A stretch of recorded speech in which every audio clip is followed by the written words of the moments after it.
नमस्कार, मी उर्वी सावंत पंगत तुमच्यामध्ये तुमच्या सगळ्यांचं खूप खूप स्वागत करत आहे। आज मी तुमच्याबरोबर मुलांच्या डब्यासाठी झटपट आणि पौष्टिक असा मोड आलेल्या हिरव्या मुगाचा डोसा कसा बनवायचा ह्याची रेसिपी शेअर करणार आहे।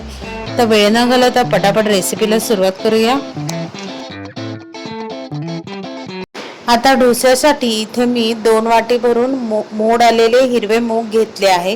त्याच्यात मी हिरव्या मिरच्या, आलं आणि जिरं आणि 2 चमचे एवढं तांदळाचं पीठ घालून आपल्याला मिक्सर मधून ते अगदी बारीक फिरवून घ्यायचं आहे।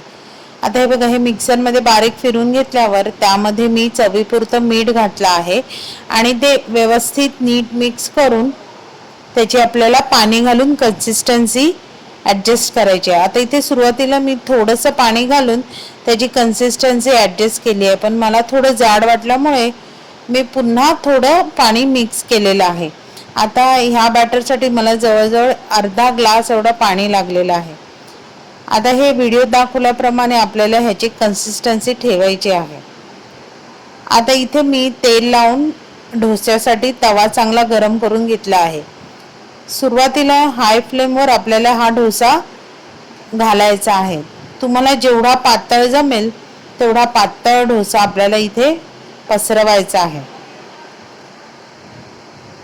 आता इथे हाय फ्लेमवरच डोसा आपल्याला सुरुवातीला चांगला पसरवून घ्यायचा आहे। एकदा का डोसा आपला पसरवून झाला की त्याची फ्लेम आपल्याला मीडियम ठेवायची आहे।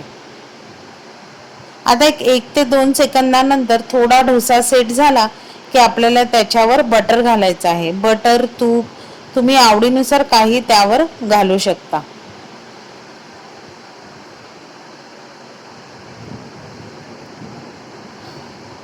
आता 3 ते 4 मिनिटांनंतर डोसा आपला खालून व्यवस्थित चांगला सेट झालेला आहे। कलर ही बघा चांगला चेंज झालेला आहे। आता तो डोसा आपल्याला सगळीकडून व्यवस्थित सोडून घ्यायचा आणि टर्न करून दुसऱ्या साइडने सुद्धा शेकून घ्यायचा आहे।